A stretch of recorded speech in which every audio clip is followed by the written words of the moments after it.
Welcome to the Listen to Us Rant About Movies podcast. Let's start the show. Here are your hosts, Wes Ford and Zach Harris. I'm Wes Ford. And I'm Zach Harris. We rant about movies and drink while we do it. On this episode, we'll be discussing what we've been watching, followed by a review of the new film, The Woman in the Window, currently streaming on Netflix. Tonight, we are drinking separate beers again. What do you got, Zach? I got what I'm assuming is a new Pipeworks beer. I'm a big Pipeworks fan. Called Immediate Future.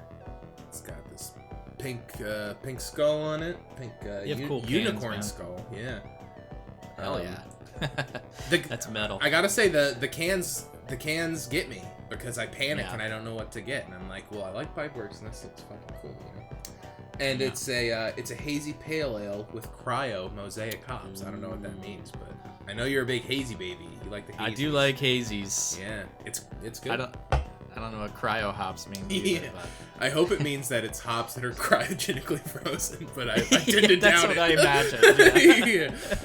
Tend to doubt it, but holding out hope that that's what that means. Yeah, I didn't get anything really cool or special. I'm just going with the go-to kind of boring beer, New Belgium's Fat Tire Amber Ale. It's a good go-to. Yeah, love a Fat Tire. Yeah, cheers.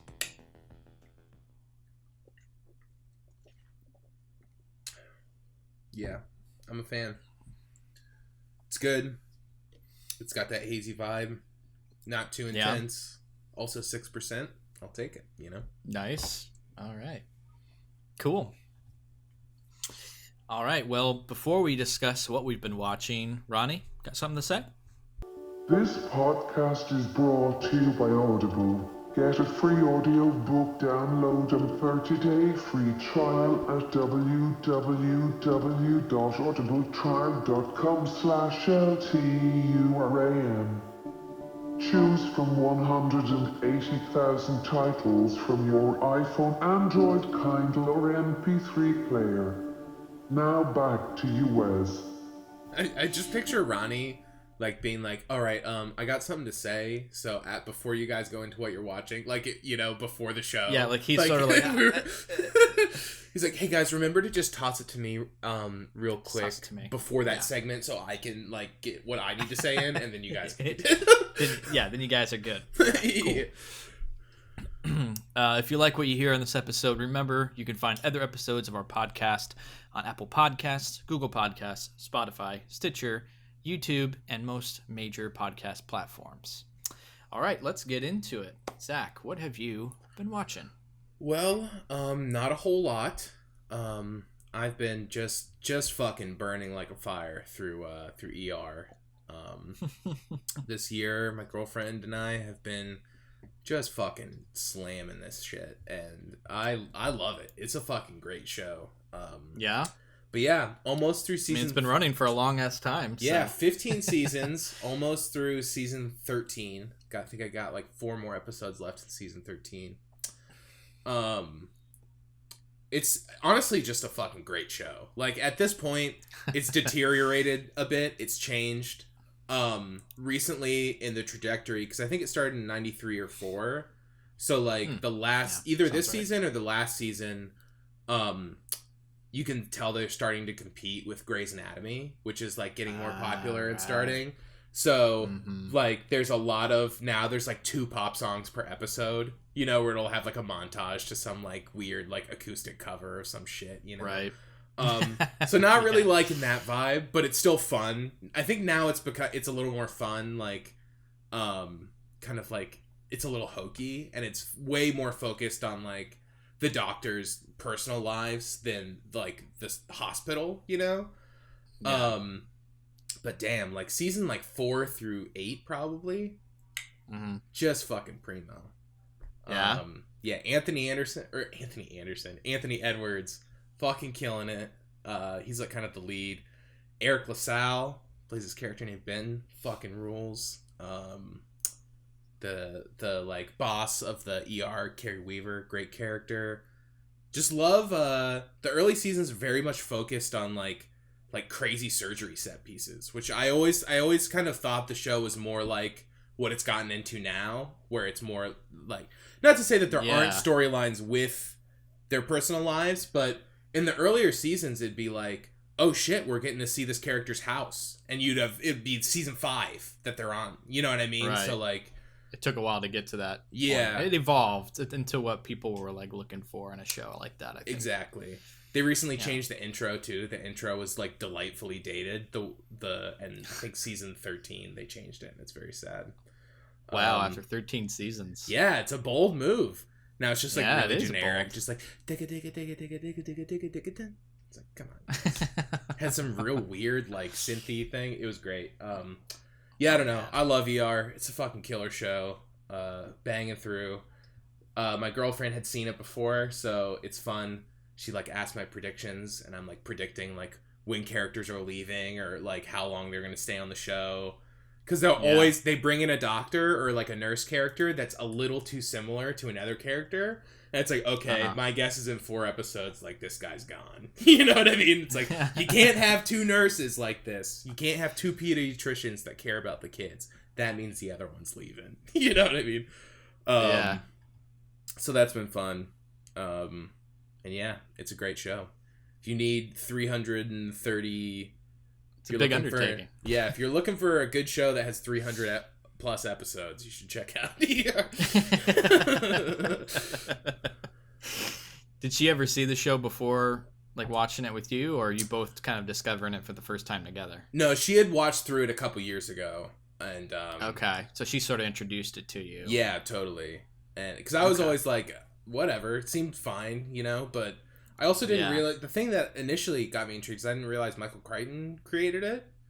So it was like, weird. Did not know that. And then like I didn't either. Watching the first few episodes, it makes sense. It's very like, it starts very like focused on like the surgeries and stuff, and like crazy events happening in the city that then like wind up, you know, like the season premiere is always some crazy car crash that then all the people in the car crash end up like getting sent to the ER, you know, and it's like very much about like the hierarchy and politics of like the way the medicine works, and I don't know, it's really interesting. And by the time that it's not as interesting, it's like fun and like kind of goofy at times, you know, but it's still good. I still enjoy it. And cool. Got about 40 some episodes left, so gotta save it. You're almost there. Yeah. Speaking of rewatching shows, I have actually been rewatching Game of Thrones. Oh shit! Nice. Yeah, it kind of started up because it was the 10-year anniversary. Wow, HBO really? had the first season. That's crazy. 10 years.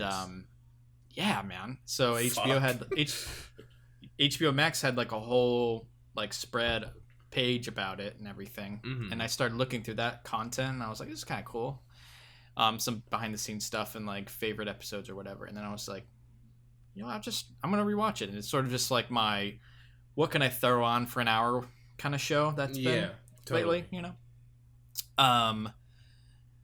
But sometimes I get hooked on a few episodes. I'm like, fuck, I gotta watch the next one, you know. Yeah, totally. Even though I've seen this show, I've seen several of the seasons several times because I used to rewatch them each time before the new season. Yeah, totally.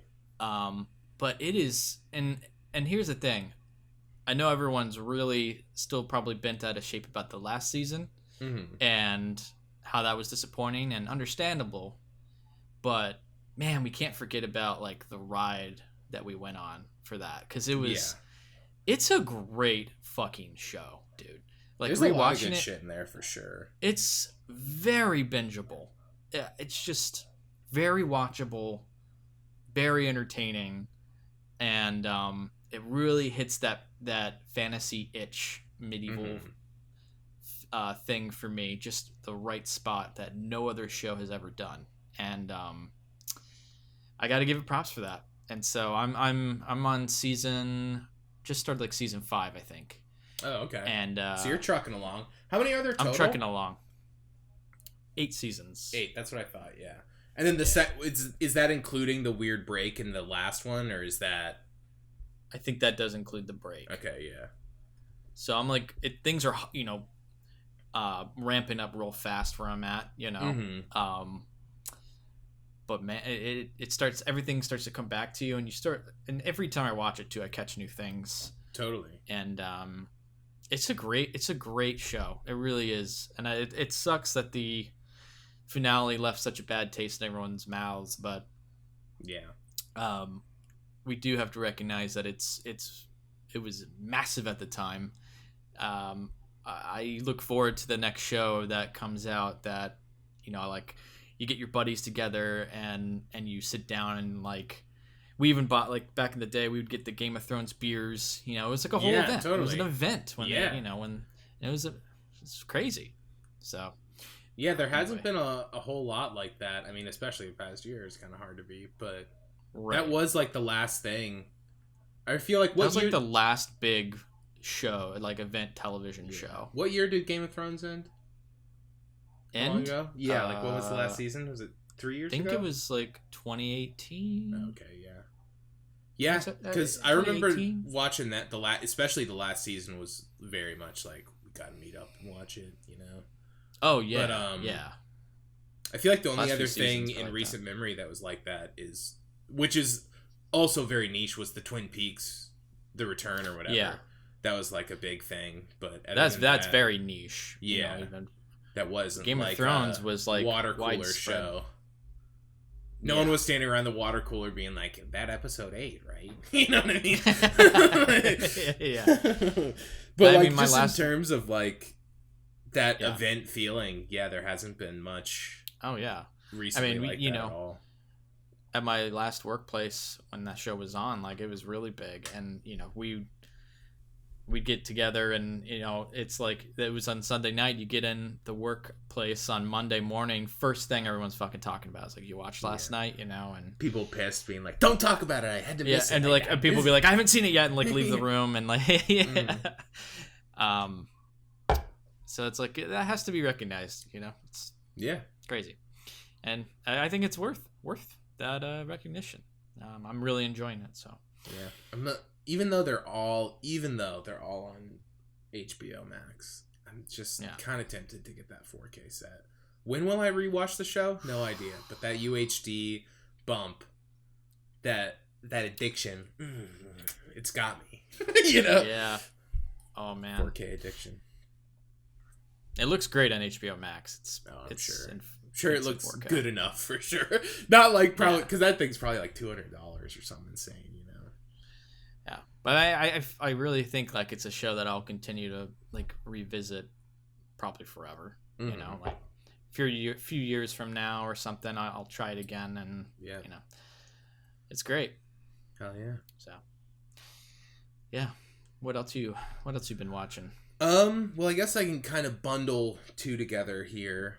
I watched two. I was gonna watch The Box, but I didn't. But I watched two of Richard Kelly's movies. I watched Donnie Darko and Southland Tales, both which had like recent reissues on Blu-ray. Donnie Darko came out on UHD, which was very nice. Did it really? I did not know this. Yeah, it looks great. Arrow put it out, and it's kind of want to pick it up. Very tasty package, I gotta say. It's very nice. Yeah, and they just had it at Best Buy. I was blown away, and I went and they had Southland Tales there too. The Arrow of Southland Tales. I was like, what the fuck? Like, Best Buy has gotten very depressing, and there's maybe like one rack of things. I don't know if it's different, but in Chicago, it's just like there's like 20 movies there. There's like really trash. That 20 is an understatement, but like there's one rack. There used to be 5 maybe, and now there's one. So wow, well, no one's fucking buying Blu-rays anymore, dude. Which is shocking to me that they stocked. I think there were 4 or 5 copies of Southland Tales reissue on Arrow. It's just like, who's buying this? Like, what are you guys doing? But anyway, I'm happy that it was there because I bought the Donnie Darko UHD and it looks fantastic. But I guess I'll start with Donnie Darko. Great rewatch, really good. Was a little worried about it holding up. You know what I mean? It's very much like a Hot Topic movie or whatever, and also like very much of that time for me, like hit around then, and very into it when I was younger, and honestly just holds up great. My girlfriend had never seen it, and she was like, that was solid, and I'm glad, like, with all the Oh, amazing. like memification of everything. I feel like there's a lot of like shit out there that people talk about with it, and like nothing was spoiled, which was nice. And yeah, watch the theatrical cut. So at some point, I'm curious to rewatch the director's cut. Because I don't really remember what's different, but I read up about it a little bit. Off the top of my head, I remember the beginning being different, like the first scene. Mm-hmm. And I think there's a lot of different. Some of the ending. Yeah, I've seen both, but it's been years. Yeah, I remember getting the director's cut when the DVD came out, and there's I have that too. Feature length doc on the Blu-ray too, which was really cool that I watched. That talked about it, and yeah, they said that the director's cut was like for a DVD release. Like it wasn't like a previous cut that they had like pared down. They like went back and made an extended version. So I know there's like weird new titles in it, and there's definitely some like lore or philosophy stuff that I don't remember, like the explanation of time travel and all that. Yeah, that I remember being in the movie that wasn't in it this time, so I'm assuming that's director's cut content. Oh, but, apparently the soundtrack's way different. Like the licensed music is all changed and stuff, which people are upset about. But I don't know. I don't remember that. Great rewatch though, really good rewatch. Got me. It's a decent flick, man. Yeah, it's fun. It was good. Like I was saying before, I was just like a little worried. You know what I mean? With those ones that you were like really into when you were younger. Sometimes there's a reason, and that they hold up great, and then other times it's like, yeah, I was into this because I was the target audience for this movie when I was like 15 or whatever, and that's fine. But like, and especially a movie that is like really just like so well known. And sort of like the cult following of it and stuff like that, you don't want to be disappointed. Yeah. But yeah, great rewatch. Rewatch Southland Tales as well, which I don't think was quite ever on the tier that Donnie Darko was, but I always had quite a soft spot for it. Have you seen Southland Tales? I think I have, yeah. With like the Rock and Sarah Michelle Gellar and Sean William Scott. Let me look it up here just to make sure that I know what I'm talking about. Maybe I haven't, because I don't remember the Rock being in it. Yeah, so the Rock is in it, which is crazy, and it's his follow-up too, which is really weird. So I guess I haven't seen it. I've heard honestly, the title before. Worth a watch. Like, it's kind of frustrating because I don't know. It's a really weird movie, and you can tell that he just like fucking went for it. He was like, I know Donnie Darko wasn't like a huge financial success, but by the time that he came around to making Southland Tales, it was like a huge cult hit, and he was like, little like, what's he gonna do next? He's coming up, you know what I mean? And it seems like he sprawled maybe a little too far and got like a little too weird, and I know there was like it got panned at Con and stuff, and like they had to rechange the edit and all this stuff, but I always had kind of a weird soft spot for it. It's kind of like a sprawling sci-fi, like dystopian future, like a little bit, like slightly in the future. Very Bush era, like politics going on, lots of like war on terror, alternate fuel. It's kind of all based around like an alternate fuel system, and these like sort of like rogue military groups like doing all this stuff in LA, and The Rock plays this guy who's like in this political conspiracy, and he wrote this script that foretold the future. It's just like this weird, super goofy, like overcomplicated storyline that I definitely understood a lot more watching it this time from when I was in high school when I saw it. But it has a really unique cast, and I think that's kind of like the best part about it. Like, I mean, it stars The Rock, Sarah Michelle Gellar, and Sean William Scott. Very weird. Very unique combination there. Yeah, like real strange. And it's definitely it's like Rock when he was like just coming up. Like he was like recognizable. It's post Scorpion King or whatever. He's been in movies, but he didn't hit like mega star yet. He wasn't mega Rock as he is now. So it's an interesting period for that. And then it also has like all these like classic like indie like actors of the time, and like Justin Timberlake's in it, Mandy Moore, which is really weird. What? Really? John Lovitz, Amy Poehler, like wow, a bunch of like comedians and like yeah, it's a really big cast and it's a really eclectic cast and a lot. Sherry O'Terry, who I always thought was really funny and like isn't in very much. Christopher Lambert, like all these like weird people, you know, and they're like it seems like most of the. I mean, the comedians are funny, but they're definitely playing like against type in a way. And it's kind of this strange casting. It's almost like stunt casting, but like a positive version where it's kind of like getting all these like weird disparate people and kind of like mashing stuff up in an interesting way that I think it deserves a lot of credit for. And I think that's also a reason that maybe it wasn't as successful, because I don't know if that created like different, I don't know, it's just a really weird movie, but might have just been too weird for people. Yeah, I mean it's definitely really weird, like the content as well as the presentation. It's like jumping time and all over the place, and it's some big sprawling story. There's like a mega zeppelin in it that they go on. It's real fucking wacky, and wow. But I would definitely recommend it. It's like absolutely a flawed movie and absolutely not perfect.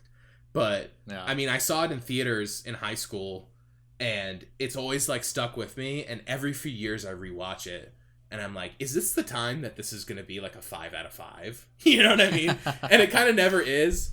But yeah. They released the original version that premiered at Cannes that was, like, extended, came out on the new Arrow Blu-ray, which, I think, I mean, I haven't seen the original version in a while, but I think I enjoyed it more.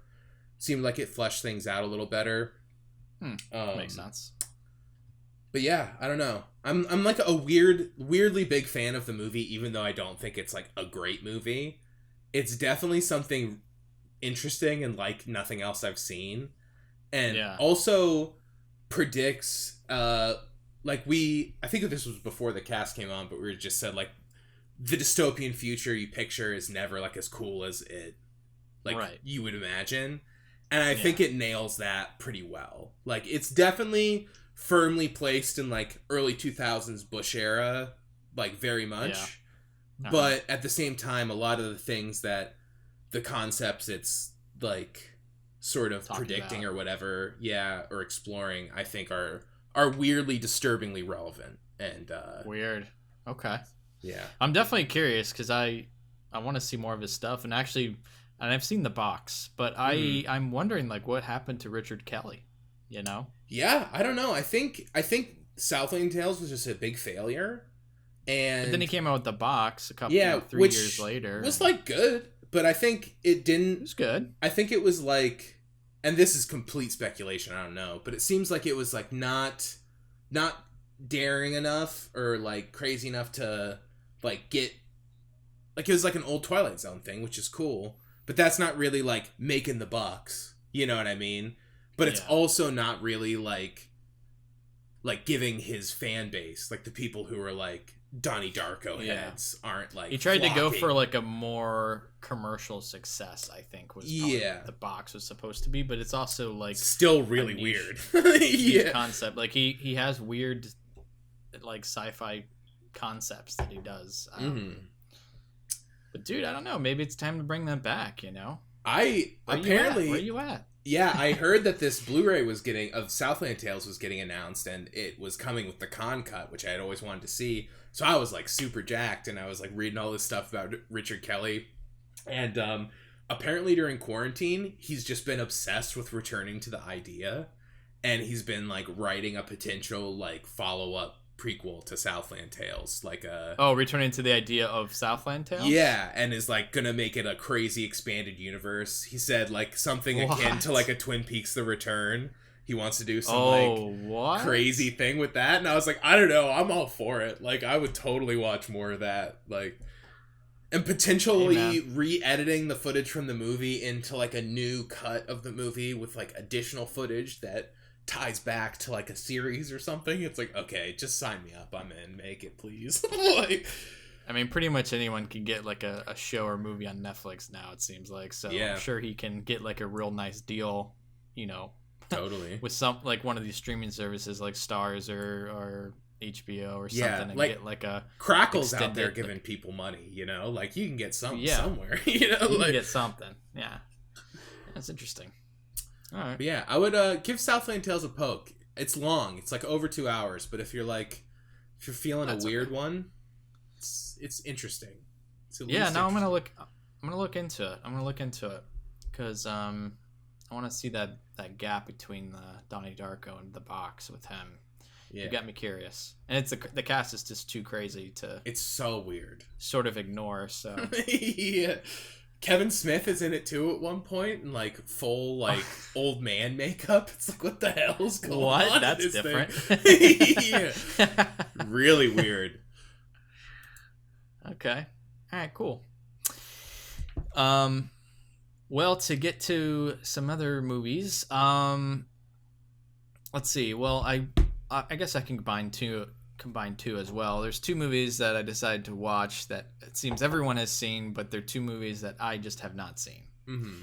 And that is Speed and nice. 28 Days Later. Oh shit, nice. I'd never seen either one of those movies. They sort of just always went under the radar, you know? Yeah. I recently rewatched Speed. Yeah, Like, so within a it's couple on weeks. HBO, and cool. Well, I thought it was great. You know, it's very entertaining. Great cast. Keanu Reeves, you know, starting to do action at the time. Mm-hmm. So I don't really know what else to say other than it was pretty entertaining. I do think that the plot felt a little weird because it was just like, I don't know. It felt like the beginning part of the movie with the elevator was sort of just like a weird disconnected thing to like the main event. The like movie, opening which is action the Speed. set piece to like set up Dennis Hopper and stuff because Yeah. the whole it's not like a real time movie, but it's like not cutting away from what's going on. Like it's just like they're on the bus and that's the movie, you know. So yeah, it is kind of a weird like dangly yeah, it's sort of like this isn't long enough, so we need something to sort of set him up in the beginning. Mm-hmm. Yeah. I'd completely forgotten about that when I rewatched it too, and that Dennis Hopper was in it at all. But I was like, "What is this fucking opening scene? I did not remember this at all." Like, yeah, and then fucking what's his name? Here, let me look up the movie so I can talk about the cast. Jeff Daniels, isn't he? Yes, thank you, Jeff Daniels. I didn't know he was in it at all, so that was crazy. Mm-hmm. Interesting role for him. Sandra Bullock, I didn't know she was in it either. She looks real fine in this movie. I've never really been like a Sandra Bullock fan, but she looks great. I thought she did a good job. So it was pretty cool. Definitely recommend. Good, just like 90s action flick. Totally. And the keeps concept is kind of cool too. Yeah, it keeps it moving. Yeah, and who else is? What's his name was also in it? Alan Ruck was in it. I didn't know that either. Who's that? I don't remember. The dude from Ferris Bueller's Day Off. Oh yeah, the friend. Yeah, yeah, he's on the bus, right? He's like on the one bus. Of the people on the bus, yeah. Really good. Yeah. Wow, it's his first build on IMDb over Ferris Bueller. On like the thumbnails, you know, below their name. Yeah. Very funny. But yeah, good stuff. It was worth checking out for sure. Definitely. And but 28 Days Later was that was a great movie. I mean, it's like I didn't know that was directed by Danny Boyle. Yeah, crazy, right? And when I found that, when I looked it up, and I was like, I think I'd kind of know in the back of my mind that he did it, but yeah, again, it was just something that I just never got to. But then when I was like, I realized for sure that there was Danny Boyle. I was like, I fucking have to watch this movie. Yeah, for sure. And written by Alex Garland. I'm a big Alex Garland fan. Mm-hmm. Yeah, so, I forgot about that. I'm surprised you haven't seen this.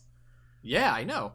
It's a solid movie from what I remember. I feel like everyone's sort of seen it. But yeah, it was pretty great. You know, it had some ups and downs for me. When I first started watching it, I have like a weird thing with quality. I know I'm kind of I can be an asshole about it because I get spoiled. I was gonna ask how it visually held up, because I think they shot some of it on like DVX, right? It's all like, it was like when, I don't know the exact format that they used, but it was definitely all digital. Like when digital was like brand new, very early stages. It looks rough, dude. It does look real rough. But it sort of grows on you as you watch it, and you can tell that Danny Boyle's sort of playing with the format. You can tell it's in the early stages of this new digital format, that movies aren't being made on at all at this time. And there's some techniques that are used that are, definitely outdated now. Yeah. Like little like filters and stuff that he does. I remember there being a lot of crazy handheld, like high shutter stuff. It's like there is that super shaky high shutter some speed, of it like sort of makes you dizzy a little bit. Some of it, but in the end, I sort of was like, it's pretty cool because he was doing something new, and the plot ended up being pretty decent. Like I was, it wasn't the zombie movie that I had sort of expected. I expected more of a horror. It's really not really. It's not really not a horror. It's a lot of drama. Like adventuring, if I remember, like them, like moving through spaces and like, and I do think it's like character drama as well. Yeah, totally. Yeah. And I would be curious to look at the visuals now too. I imagine they're rough, but at the same time, it's like in terms of trying that out on something, it does have like a weird griminess to it that I feel like it's like if you're gonna try that with something that seems like a marriage, you know what I mean? Yeah, and that's sort of one of the reasons why it kind of grew on me as well, was like, because at first it was so rough, I was like, is this just like a really bad DVD rip that they just uploaded or something? Yeah, does it actually look like this, or does it look really good? Like, it is kind of rough, but you get used to it, and then you're sort of like, well, it kind of fits the format, post-apocalyptic, and but yeah, it's a great movie. Nice. Cillian Murphy was great in it. I thought that all the actors were decent. Brendan Gleeson was crazy. Oh, yeah, in it. I forgot that he was in that. It's cool. Yeah, some big name actors in it too. But yeah, it sort of went in directions I didn't expect, and I was very pleased with how it turned out. I thought it would just be like a generic zombie horror film, and it was actually very unique for that genre. So that definitely. I really appreciated. I feel like it was also the start. It was like the kickstart of the fast zombie. Like not many things had done that at that point, so it was like a amp up sort of. Which is surprising for me, because I feel like if it's in that early stage, then it would be sort of the tropes that we've seen a million times. Yeah. But it still felt fresh, even though I've seen like so much zombie stuff. You know what I mean? Totally. So that is also kind of an interesting thing about it, is like, even though I'd seen all the zombie stuff and it was at the beginning of all that, it still sort of felt fresh and different. It's kind of, even though it's before that. So that's really interesting. Yeah. You should check out the sequel. I haven't seen it in a long time, but I remember it being good, and like when it came out, being like, damn, good sequel. So I've heard it's not as good as the first. It's not as good as the first, but like in terms of what you would expect, because it wasn't Danny Boyle either. So I think I was expecting it to be a bit of a stinker, and I remember it being like good in a different way. And like I think like Robert Carlyle and like Jeremy Renner are in it. Yeah, really. And Idris Elba, an early Idris Elba role. Ah, okay. But yeah, it's directed by, what's this guy? Juan Carlos. What else has he done? Not much. Thought he had done something big since then, but I guess not. So yeah, I don't know. I remember, granted I haven't seen it in a long time, but I remember the sequel being pretty fun too.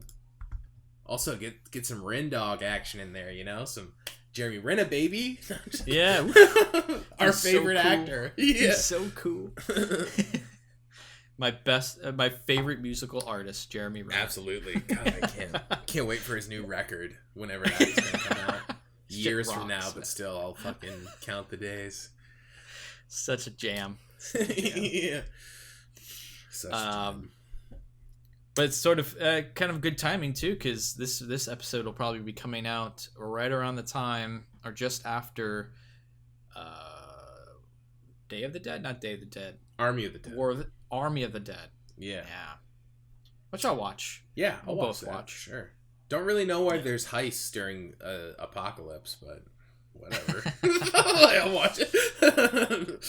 I really hope it's just not overly Zack Snyder indulgent. Yeah. You know? I mean, there's going to be some sort of montage with high speed frame rate of them like killing zombies to like, of course. I don't know, maybe some like that's his thing. Like Frank Sinatra song or like old timey, like something some like Bob that. Dylan song. Yeah, Bob Dylan or something. Yeah, that'll be in there somewhere. And honestly, I would love if that doesn't happen and I'm proven wrong. So please. Oh yeah. But I'm kind of expecting that. It's gonna be the intro to like the world sort of setup scene. I bet it's like a bunch of zombie kills, high speed rate. Yep. Frame rate and just like an old folk song over it or something. So is this an unofficial sequel to Dawn of the Dead? Is he like saying that this is his own offshoot, or is this just another zombie movie? I would think it's an offshoot. Like it's I think it's tied, but it's like different people obviously sometime later. But like same like zombie apocalypse, like it's supposed to take place. I would think so. Because it does seem like, I mean, in the tradition of, I know it's a remake of Dawn of the Dead, but there were so many like weird offshoot sequel re-edits of all the George Romero ones. Like it makes sense that there would be another one. I just wasn't sure if that was the case. No, I would believe it's the same because it's, two Zack Snyder films. Yeah, so. definitely. Whew, we'll see. I watched Memories of Murder. Rewatched that, the Bong Joon-ho film. Oh, I haven't seen that one. Oh, you should check it out. It's fucking great. It's a murder mystery, kind of like true crime-ish vibe. Yeah, one of his early movies. I think maybe his second movie. Cool. But yeah, really great. Big fan. Only seen it a couple times. Hadn't seen it in a long time. Came out on Criterion. Picked up that blue. We'll say it looks very different than I remember. And I looked it up and I was like, I don't remember looking like this. And it seems to be a thing. Controversial new transfer.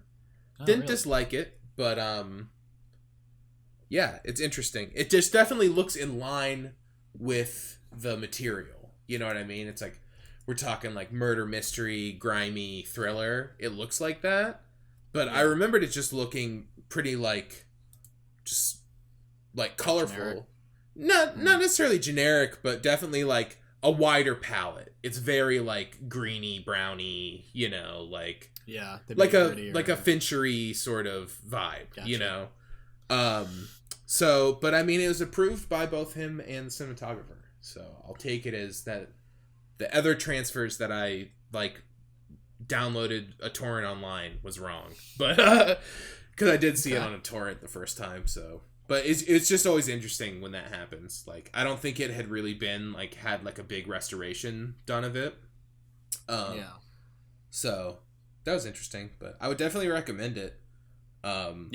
It's a great movie. Bong Joon-ho, so. Yeah, it fucking moves too. It's like over 2 hours and it ended and I was like, damn, that thing is over? You know what I mean? Like it's that's great. It's a great movie. That's a good thing. Yeah. And I mean, I feel like it's classic him, but just great balancing of tones. Like, I don't know, they're on a police stakeout and they think they're like finding a murderer and it's just like these like weird jokes that are like really funny, but like in like a weird practical way. I don't know. He's got a good sense of humor and it shows through again. He loves to play with tones, yeah. Yeah, so just a great rewatch. That crit is fantastic. So I would recommend Hell yeah. A solid disc. So I watched it finally came available for free streaming. Saint Maud. Oh, that's free right now? Yeah. Oh, it's shit. On Hulu and Prime, I believe. Oh, damn. All right. Well, lay it on me. How was it? Just came out. So I've been wanting to watch it. A24 looked like a horror, and it kind of got fucked, right? Wasn't it supposed to come out like last spring, and then pandemic kind of just pooped on it? Don't know, but I believe that makes sense. I saw. I remember seeing trailers for it when I was like seeing movies and being like, "Oh, this is the new big A24 horror," and then it just never came out. So I'm assuming that's what happened. But I don't know. Makes sense. Yeah, it was made in 2019. Probably had a theatrical release for 2020, and then just didn't come out. I will say I was a little disappointed overall. I think it's still worth a watch. It's not like a don't watch this. It's shit. But I think I guess I didn't really know what it was going to get into. I actually didn't watch any trailers or anything. So I guess I had like a certain concept of what it was going to be, and it wasn't that. And so maybe that sort of threw me off. Okay. I will say that it's well made. I think the acting's great. I think there's really good cinematography and the lighting's really nice. Like it's shot really well. But it goes in a direction that I didn't fully expect, and then it presents something to you that I feel like doesn't really get an explanation. But that's up to interpretation too. I think it's sort of like it's one of those films where you might like really like it or just like think it's okay. And I was like in the beginning, I was digging it. I was like, all right, cool. Like this is cool. And then it sort of went into probably in the third act, it sort of teetered out for me, and I'm like, I think it's sort of losing itself. Yeah.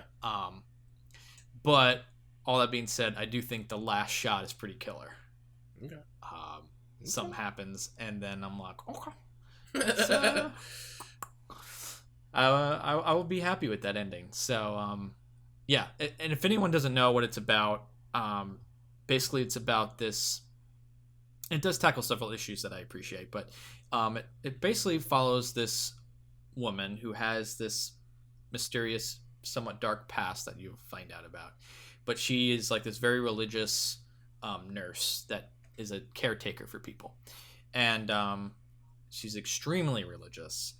And she goes to she'll go to ends to whatever it means to save the souls of like her patients.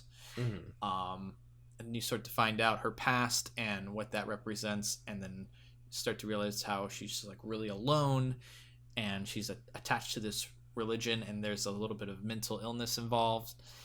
So that's sort of like the concepts of it. And she kind of wrestles with all that. And then you start to realize, is her Christian faith really what she thinks it is, or is it something else? Is there something darker? Which makes it a little bit more enticing. But definitely I think it's worth checking out. I just was not like, this is amazing or anything. Not super taken with it, but yeah, super taken. I give it 3 out of 5 stars. Okay. Well, I will say the concept of a nurse who will do anything for their patients is very in line with ER. So maybe that would, hey, you're still sort of on that vibe. Yeah. Yeah, exactly. Maybe they'll hit that ER vibe pocket a little bit. You know? What I mean? Yeah. No, I definitely worth checking out. I don't want you to be discouraged, but I'd love to hear your own opinion on it, Zach. But yeah, maybe I saw that there was a banner so. for that on my Prime last night when I was going to watch ER, and I was like, oh shit, I'll watch that when it's free. And I literally thought that, but I figured it was, you had to pay like $20. It like a few days ago just became free. So nice. Definitely will check that out. Yeah, it's on Prime. Check it out.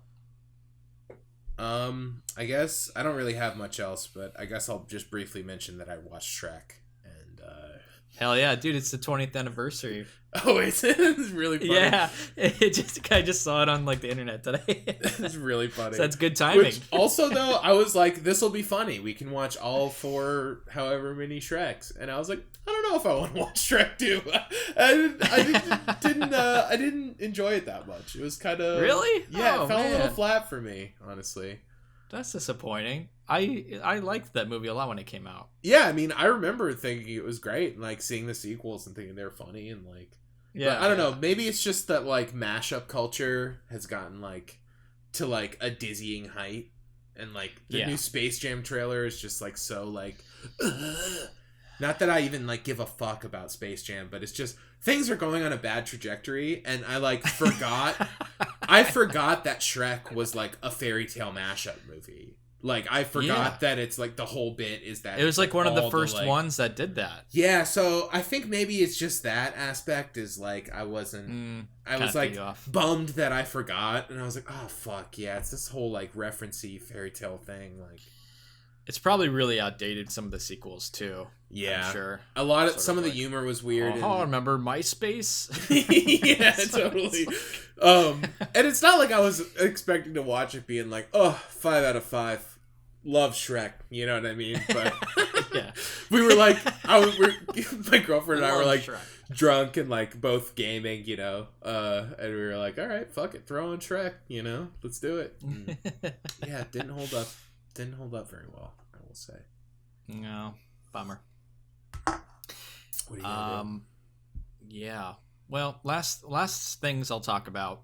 I decided to watch, and because just side tangent, there's a lot of good shit on HBO Max. HBO Max is killing it. It's fucking killing it. They're in the game to be the best. It seems like they're great. I find myself on them most of the time. Mm-hmm. But they've got all the Saw movies on there. I saw that. So, I watched Dead Silence last night. They added that too. Another James Wan classic. Anyway. Yeah, so I'm like, you know what? I only seen the first two ever. Oh, really? And I remember at the time that they didn't really interest me, but it's also like it's a part of me that like wants to make another ranked list on Letterboxd of the whole thing.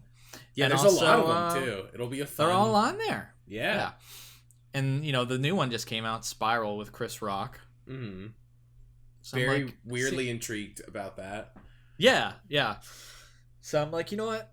Maybe it's time that I check out this horror anthology.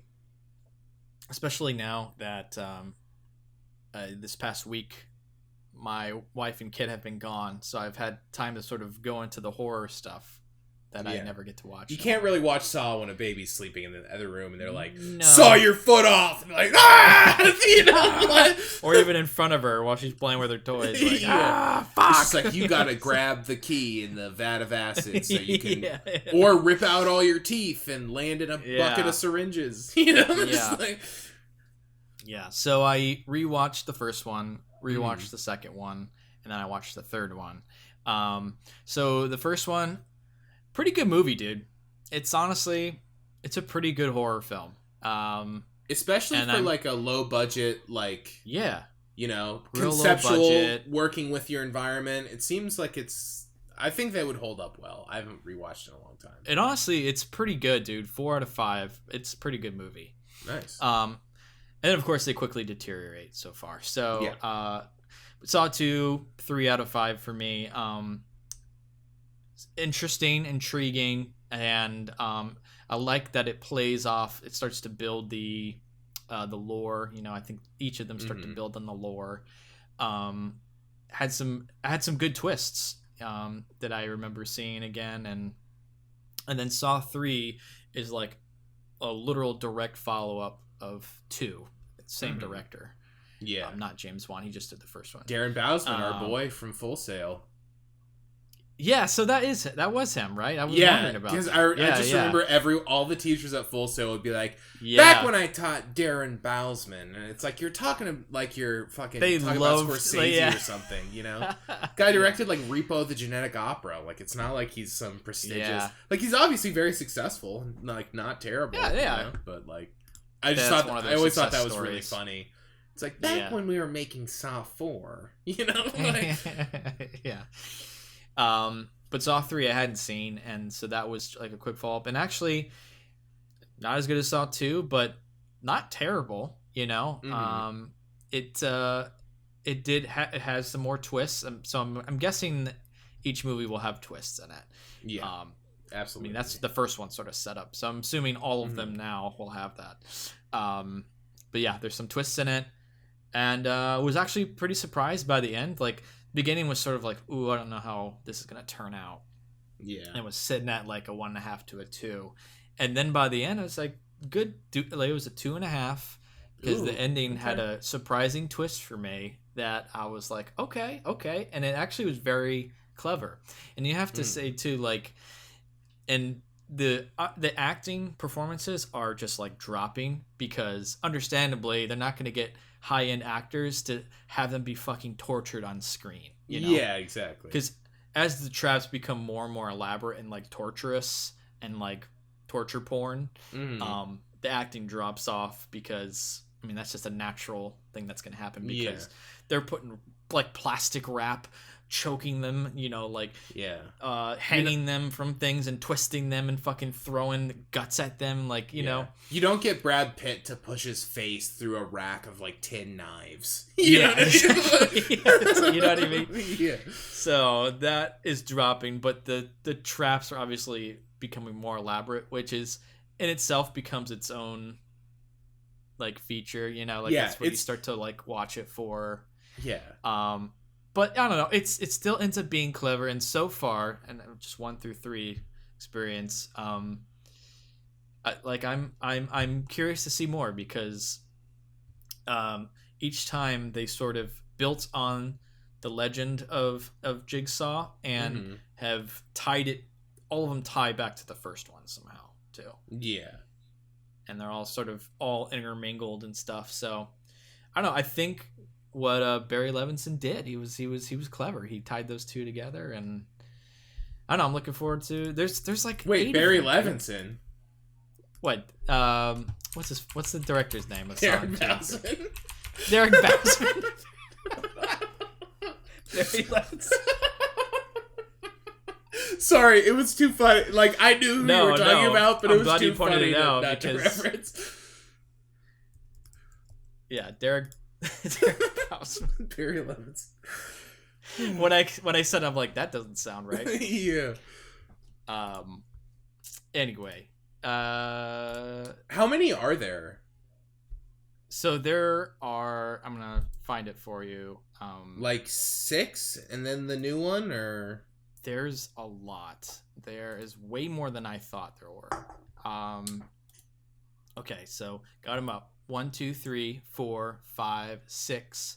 Saw the final chapter, Jigsaw, and then Spiral. Yeah, I knew there was the Jigsaw, which I never saw, and I don't think I saw. I think I've seen the first 4 or 5, because that would be. Oh, really?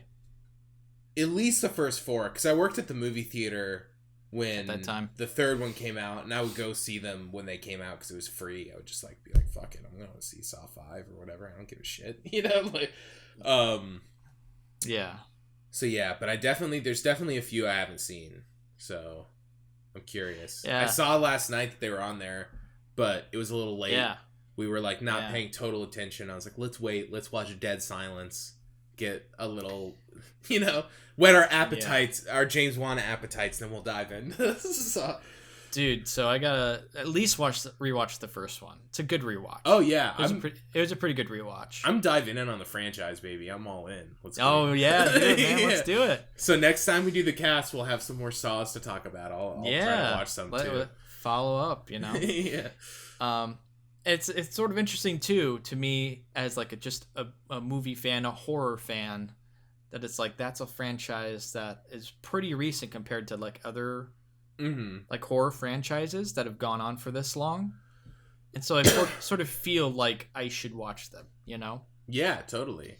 There's Scream, there's Halloween films, there's Friday the 13th franchise. I've been going, you know, so I've seen those.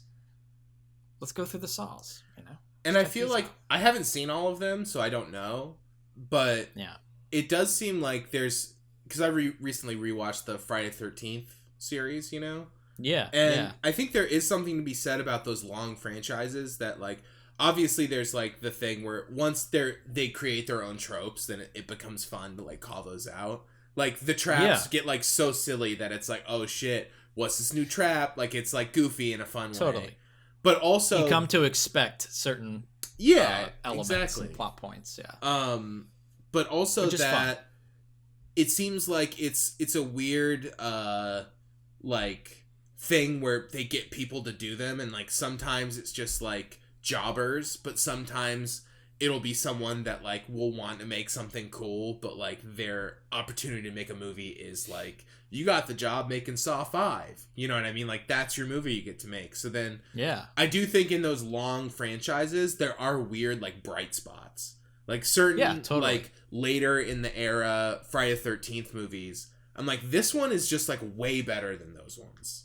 It's like, why once you get to like, I can't remember what number it is, but like once you get to 7 fucking rules. You know what I mean? And I think there is that sort of like, they're always trying to like reinvent it or like one up it. So eventually that you do hit those pockets that like make the lesser stuff like worth watching. You know what I mean? Yeah, totally. I mean, it's just sort of fun to go through, you know? Absolutely. To just sort of experience all that. So that's why I'm sort of taking on the Saw franchise next, you know? Mm-hmm. Is all up there, HBO Max, so.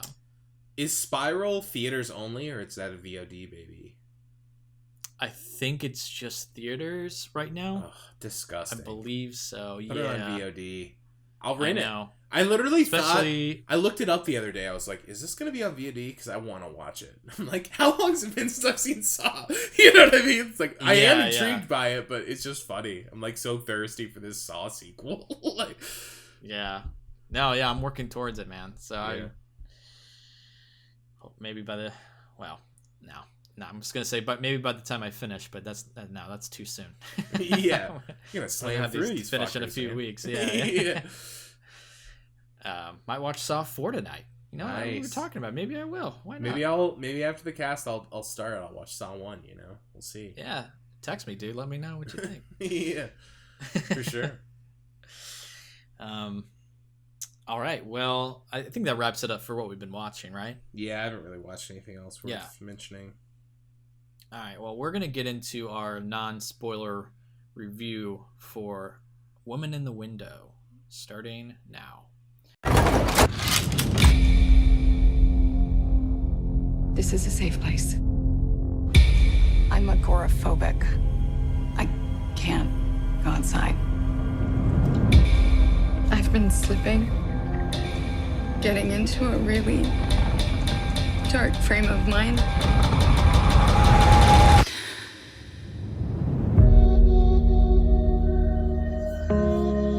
So what's the latest on the street? Your neighbor, she's become a friend. Her name is Jane Russell. Do you want to go outside? You know, I have a shrink of my own.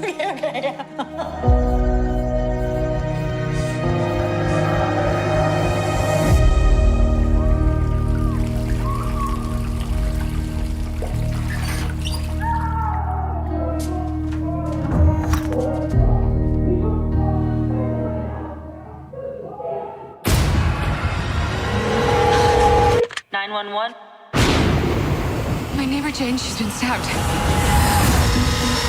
Detective Little, NYPD. Where's Jane? Mr. Russell believes that you made a mistake. You have never met my wife. Ma'am, you all right? I know Jane. Jane's been in my house. So that was from the trailer of The Woman in the Window, the new film directed by Joe Wright, and stars a lot of people. Stars Amy Adams, Fred Heschinger, which I had never heard of him before, but Gary Oldman, I think that's the kid. Gary Oldman, Julianne Moore, Jennifer Jason Leigh, Wyatt Russell, Anthony Mackie. Yeah. A lot of people in this. I knew I recognized that voice, and I was like, who the fuck is that? And I looked it up. Yeah. And I was like, Anthony Mackie. Then they show me, like, oh, okay. A synopsis from IMDb: an agoraphobic, I think that's how you pronounce it. An agoraphobic woman living alone in New York begins spying on her new neighbors, only to witness a disturbing act of violence. This movie just came out on Netflix. Seems like a pretty big film. We decided to check it out. The trailer seemed interesting. A lot of talent behind the screen and on the screen. And so we're gonna talk non-spoilers right now. Zach, what'd you think? Well, I enjoyed it to an extent, I think. I'd heard a lot of bad things about it, and throughout most of the movie, I was like, I don't get that. You know what I mean? Like, maybe it's too weird for people, but I was really enjoying it. And for me, I think it hit a point where it kind of just beefed it for me. Like, it just went in a direction that I didn't quite buy, or I didn't think they, like, set up well enough. Yeah.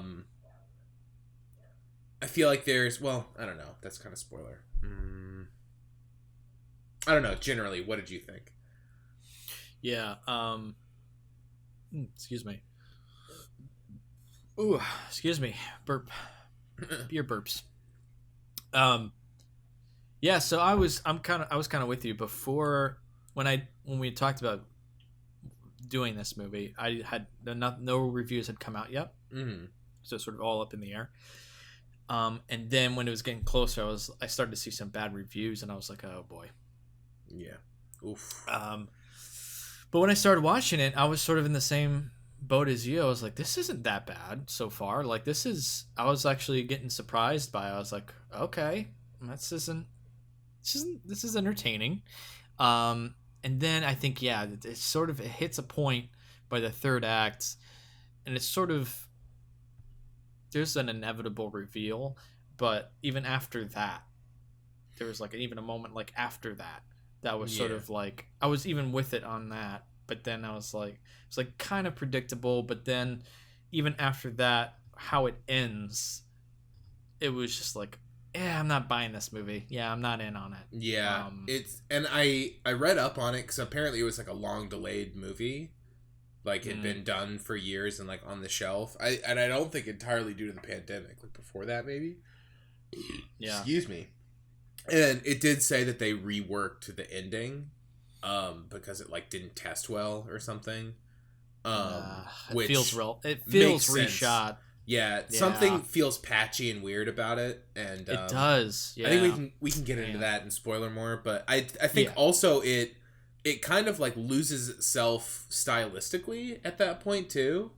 And I thought like technically it was really good for a lot of it. Like there were some really weird like editing things. Like she witnesses the event or whatever that she witnesses, and it was like a window matted on black, like zooming, and like weird like isolated blood splatters and like all these like kind of like abstract things that would like quick cut in and like weird edits. And I was like, is this why people don't like this? Because this is great. Like, this is why I'm liking this. You know what I mean? Yeah. It was more, I think, unique in that aspect than I was ever expecting. Yeah, and it's like, I feel like Joe Wright surprises me a lot. Like, I think he's boring, and then I see something, and I'm like, oh, actually, no, he's, like, really good and cool, you know? But he's one of those legendary, Hollywood directors, man. Yeah, I feel like he's gotten there, and he's done a lot of shit. What's the last movie he did? Just out of curiosity. Before A Woman in the Window was Darkest Hour, which... Oh, I never saw that. I didn't either, but it was nominated for a lot, especially for Gary Oldman's performance. Yeah. He directed an episode of Black Mirror. I didn't know that. Oh, yeah. Yeah, I think it was, like, one of my favorite episodes of that. But done a lot of romance stuff. Yeah, like, Hana was another one that I just remember being like, this looks whatever. You know what I mean? Just being like, damn, this movie fucking rules. You know what I mean? Like, this is, like, crazy. Like, and even in, like, Atonement and stuff, just being like, this is crazy. Like, he finds ways to do things and, like, subvert stuff and make things interesting, like, technically. And I felt like this wasn't any different, but I do feel like at that point where I wasn't really jiving with, like, what was happening, like, in the story, I felt like that also didn't carry through. Like, the movie just, like, wholly, like, wasn't good anymore. In a way. Like, it's so strange. It kind of, like, lost its style and its trajectory at the same time, and I don't really know why. Like, maybe it was the editing, because the pace is weird, and, like, the tone is weird. And at a certain point in the beginning, I was like, the only thing that was bringing me down is some of the performances. I felt awkward. It was like this weird vibe, but then it kind of started to make that like work for itself, and I was like, oh, is this like kind of like aware of that to an extent, you know? Yeah. But then by the end, I was like, no, you know what I mean? Like, no, totally. I think that certain performances just aren't very good, and that kind of stilted it. Like Wyatt Russell sometimes was okay, but in the beginning was like weirding me out a little bit. Just what felt a little unnatural. And same thing with the kid. He evened out. I think he evened out a little. Yeah, totally. But the performance from the kid I wasn't really into. And like he showed up the first time and was just I wasn't into that whole scene where he was like over at the house. It was just really weird. And I was like, this is obviously intentionally feeling awkward and weird, but his performance wasn't selling it. Like Julianne Moore's performance sells it. And it kind of had and I brought this up, and Cassidy, who I was watching it with, agreed that like it kind of had like that like vibe that Mother has, where it's just like kind of like frustrating. I thought of Mother too, and it's just like kind of like get out of my house. This is like feels That's really how I strange. felt. You know what I mean? Like well, especially because the whole idea is like it makes sense because she can't go outside, but then there's like a point in the first act of the movie where she's like almost being assaulted by all these visitations by people. Yeah. And you almost feel for her. I'm like, get the fuck out of my house. Like, why are all these people? And I felt it even more with Mother. I feel it was more effective in Mother. Oh, yeah, definitely. But you definitely have a sense of that with all these visitors, with the new neighbors. And there's just more and more like people that just keep coming over. And I like felt for Amy Adams' character. I was like, get out of my house. You know? Like, yeah, totally. And these people just keep lingering, like, go away. And then I sort of felt like even with like when the kid came over to visit, I was almost wondering if it was trying to go for like an old Hollywood style of film, just like the vibe it was trying to go for. Like, I don't know, like the kid being over. It's hard to describe. But it's a little beholden to that, I think, because it is kind of just like a Rear Window ripoff, which is fine. Yeah. But I think it goes out of its way to like one up that when it's just like, just be a Rear Window ripoff. I don't care. Like I'm already in. You know what I mean? Like you don't need to like do anything like that fancy. You know what I mean? Like, yeah. I don't know. I just feel like it's hard to talk about without spoiler. What were you saying? It is. We'll get the spoilers soon, but I just sort of feel like I almost wish there was a little bit more of that Rear Window stuff, like you're saying, like more of the spying, even, or like I don't know. It was just all over the place in tone and the editing. There was really cool techniques, while there was stuff that just was sort of bland at the same time, and then kind of mix them all together. And we'll get to the ending, obviously, but it definitely felt... overall I was just kind of disappointed. Yeah, it felt over edited.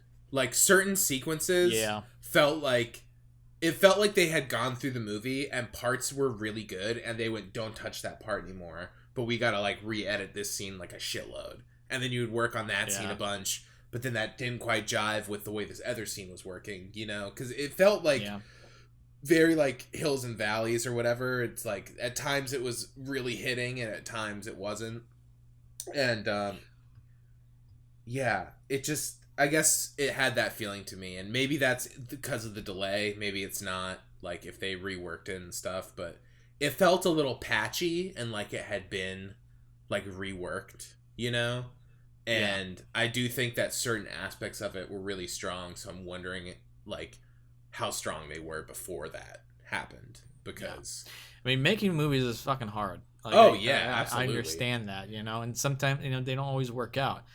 But that aside, I couldn't help also, and this was something I'm now realizing I should have mentioned earlier, was in the end, I was sort of just struck by, I'm not really sure what they're trying to say, and I don't think that they're doing anything necessarily new with it either. I agree, yeah.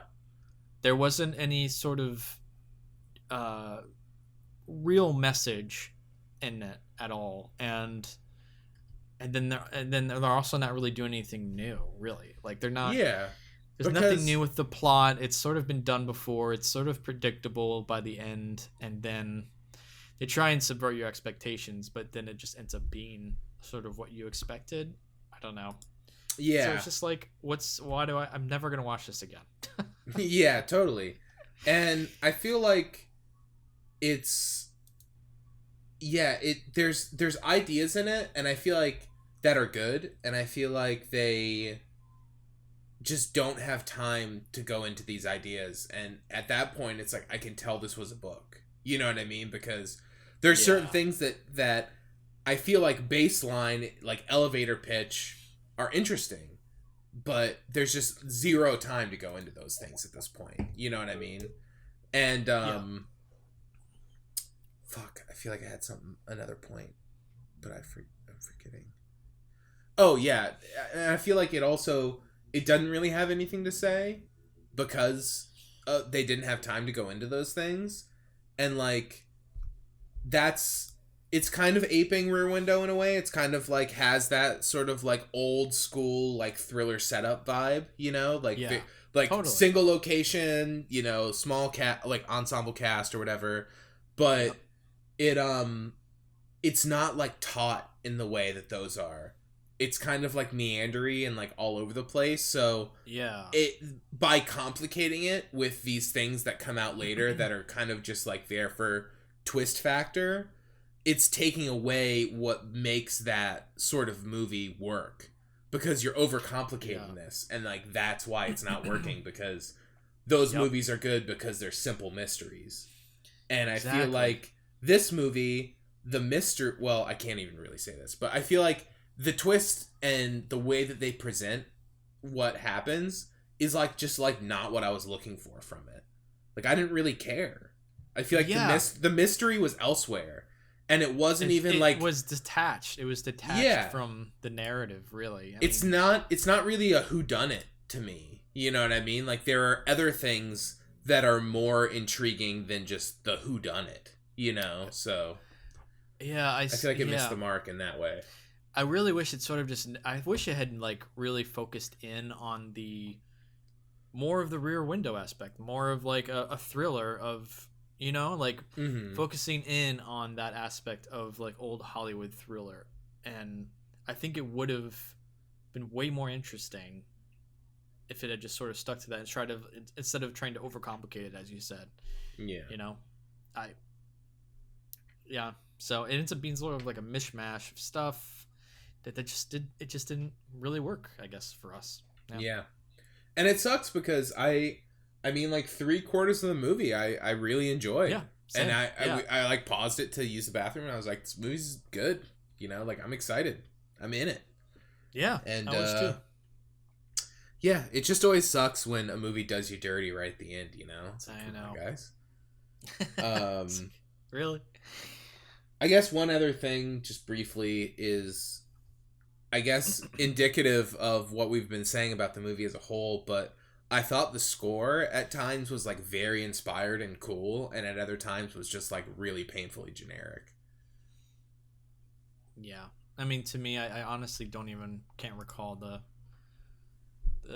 score really too much. I do remember some very generic stuff. Yeah, there's a lot of just like overscoring of just like building strings, just like you know.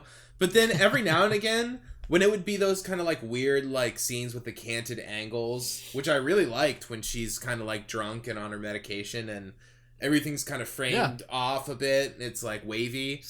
I thought some interesting camera work. They pulled that off in a more effective way than I feel like a lot of other movies have tried and haven't pulled it off. And it did kind of get that weird claustrophobic vibe.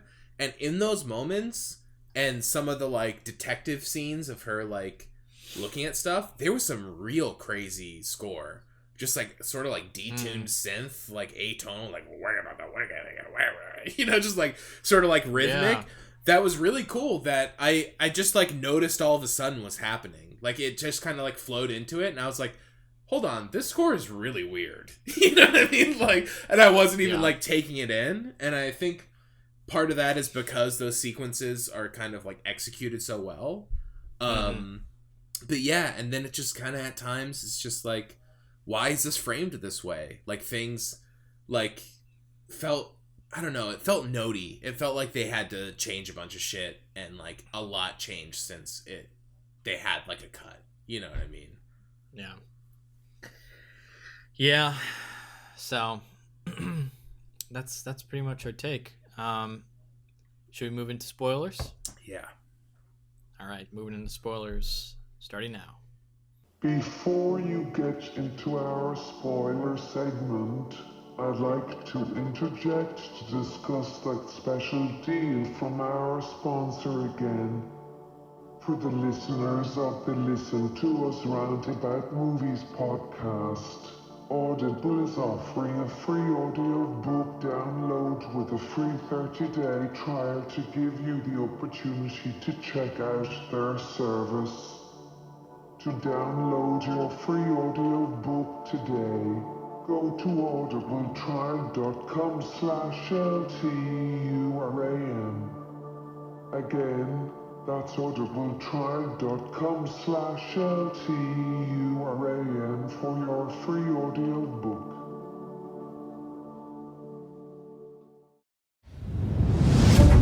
I'm not crazy. I know what I saw. They're all hiding something. You will not Never tell met my mother. Stop watching our house. Your doctor said that your meds can cause hallucinations. I'm not hallucinating.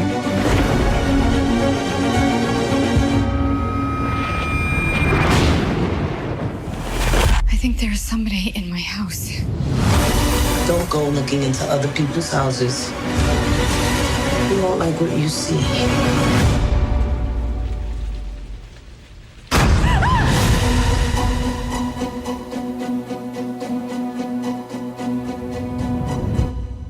All right, now we are in spoilers for Woman in the Window. We can kind of get more in detail about what we were talking about before. So I guess we can start with the main, I guess the big twist is, well, let's even go back a little bit more. When she's being confronted by all these people, right? And she's trying to show evidence of this stuff. She sort of like turns, and I thought it was interesting, but kind of weird that she was just like, yeah, you're all right. You guys are all right. I'm sorry for doing that to you all. You know, I'm just being crazy. Which I didn't expect that outcome. I feel like that which is from weird. that point on, the movie sort of deteriorated. Yeah. Well, I think that was motivated, and I could be misremembering, but that's the same scene where she, like, they tell her that her husband's dead, right?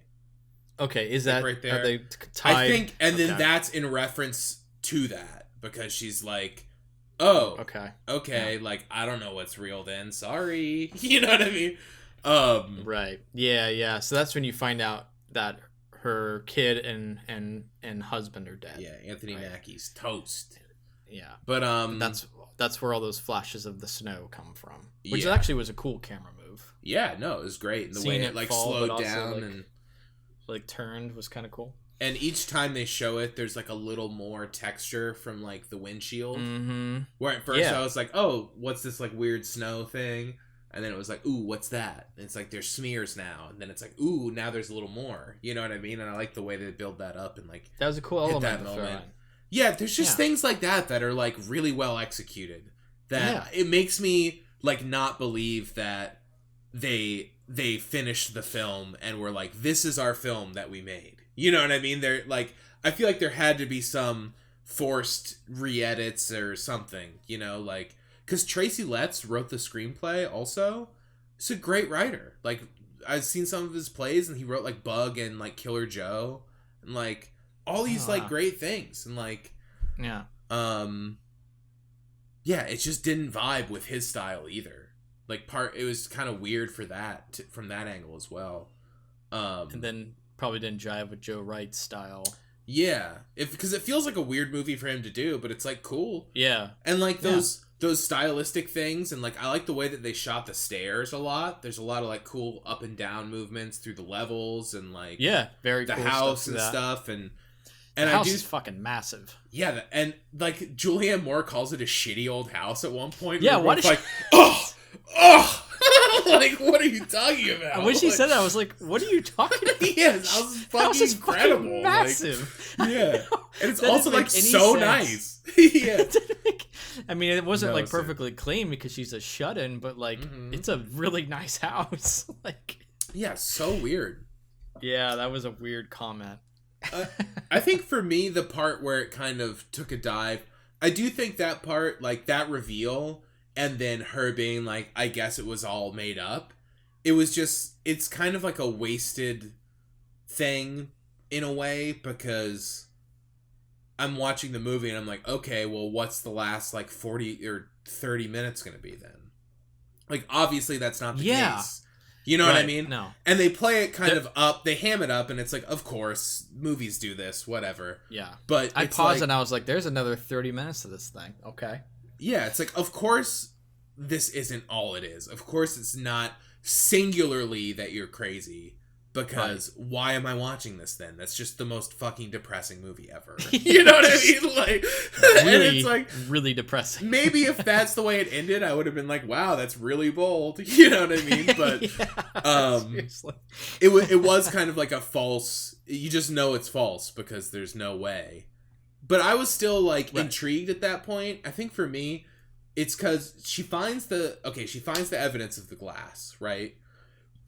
Which I think was weirdly planted of her taking that photo of the cat, because when that happened, I was like, this is really weird, and it like cuts the photo and slides off.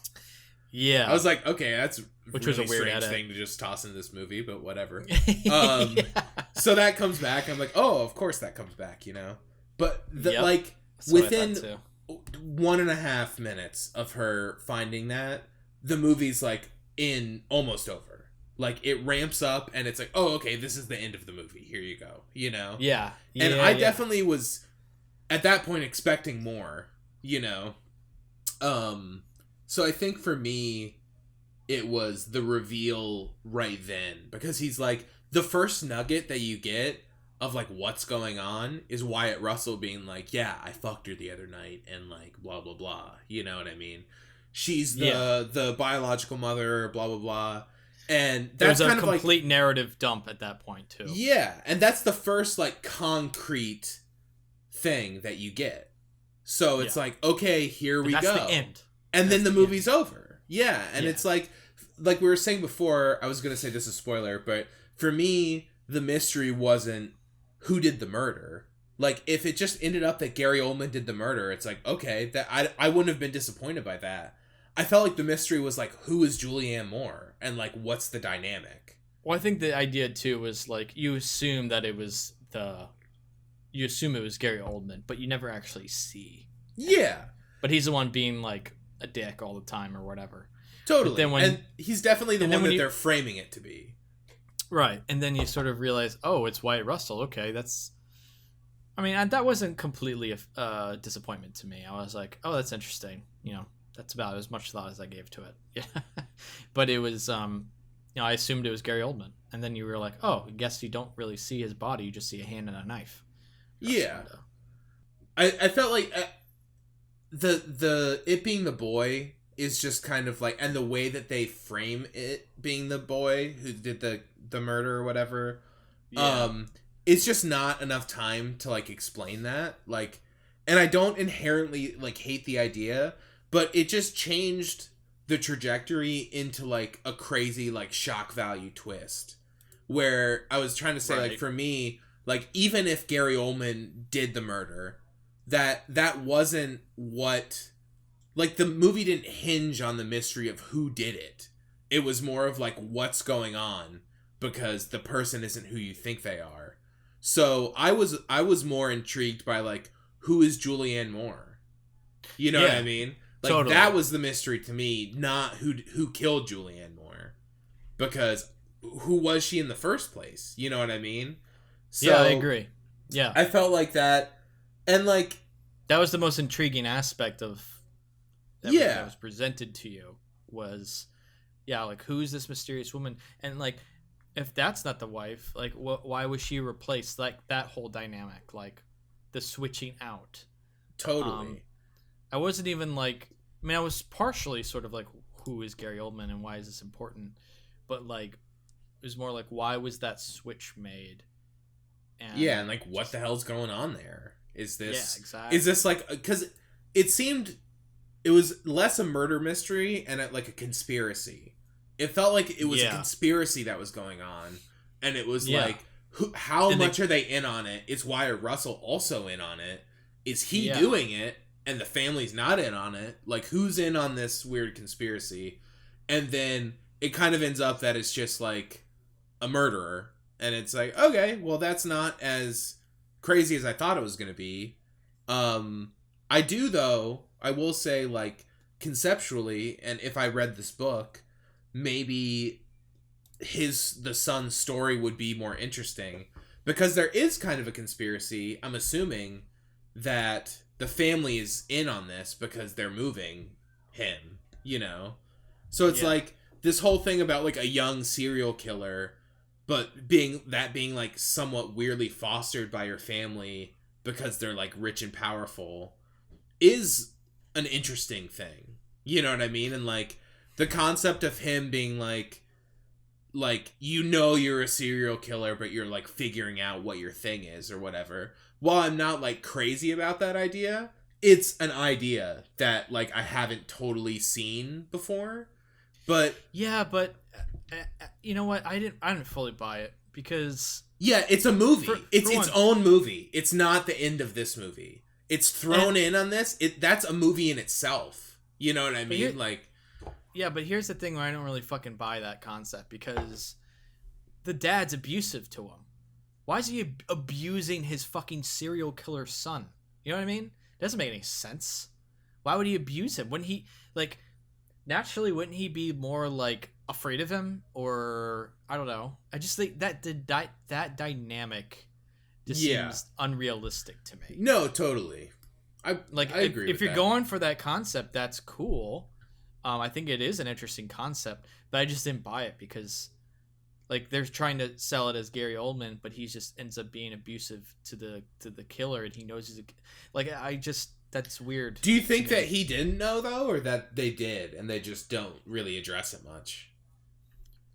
No, I think the idea was that he did know, right? Like that. Because that's what I feel like you're being sold at the end, because there's all the info about them moving and the assistants. That's why they moved, because he knew his son is a killer. It's like, why are you fucking slapping him then?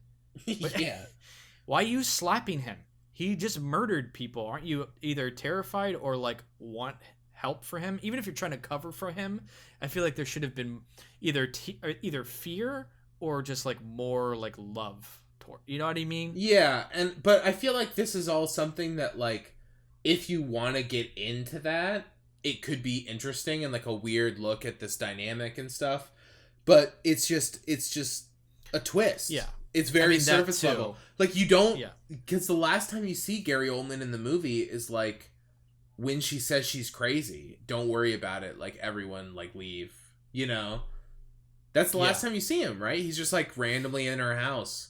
He's like, okay, like, don't be crazy to me anymore. You know, like, and then she wakes up in the hospital. Yeah, and like, I don't know, that hospital ending was just kind of lame. It just kind of beefed it, man. Like, it didn't take its time. It took its time the whole movie except for the end, and then it just felt like it was rushed to the end. A sprint to like finish and wrap up everything.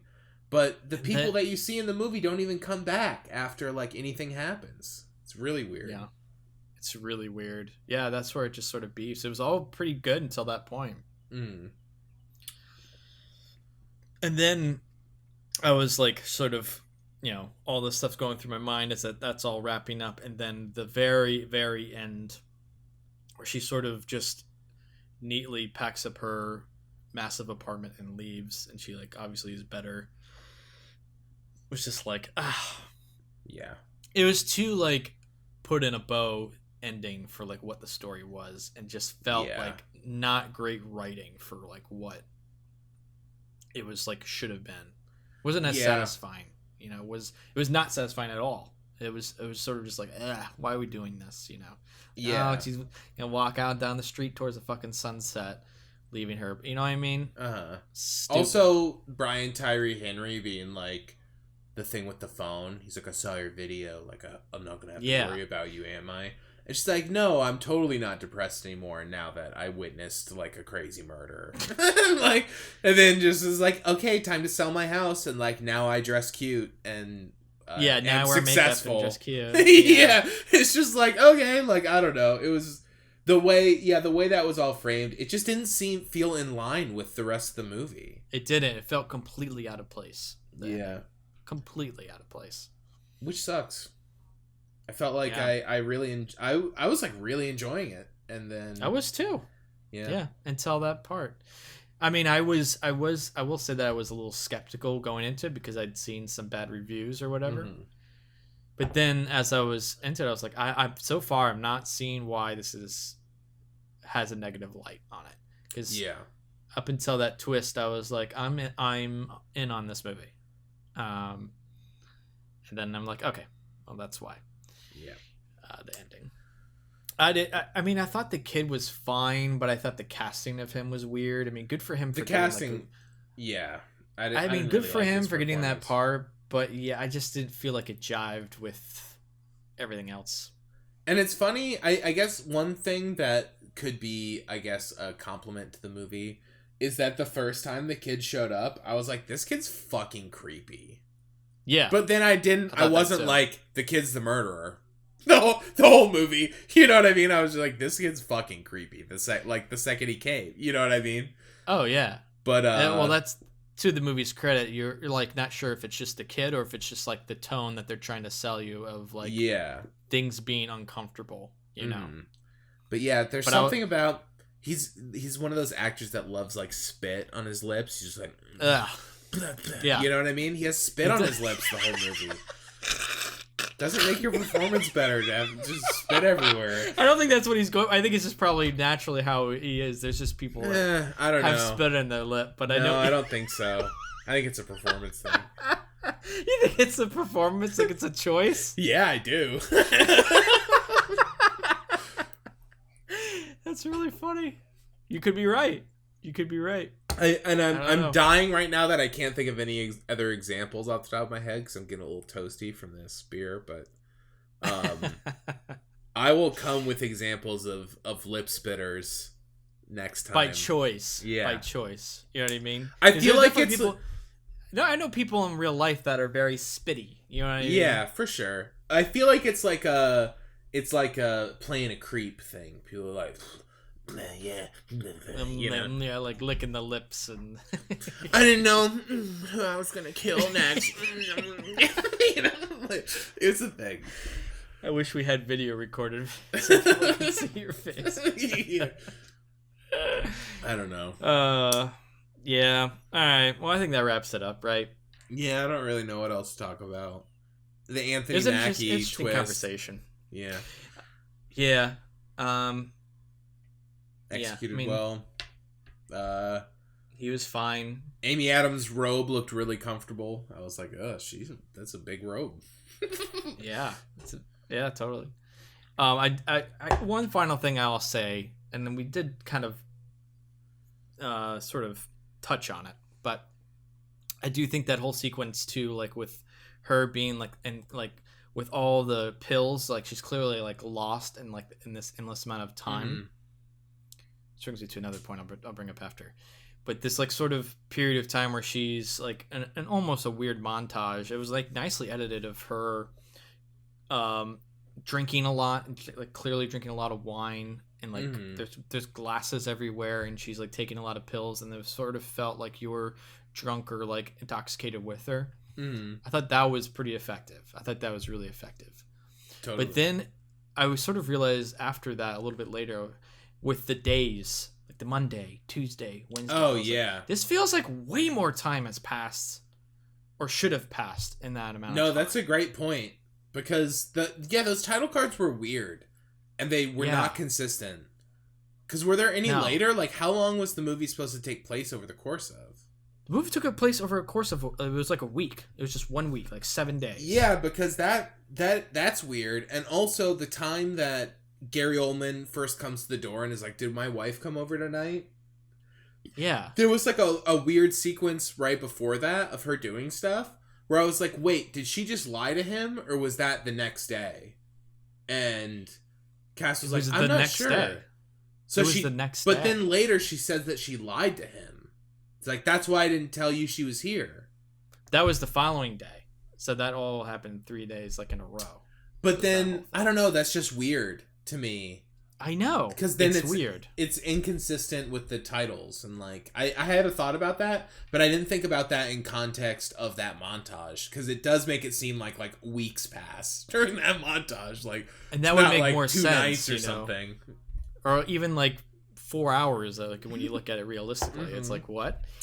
Yeah, just her drinking like 6 different glasses, like I know, like popping tons of pills. It's like, all right, it's been a crazy 4 hours. It's 8 p.m. now. I know, seriously. It's like, what?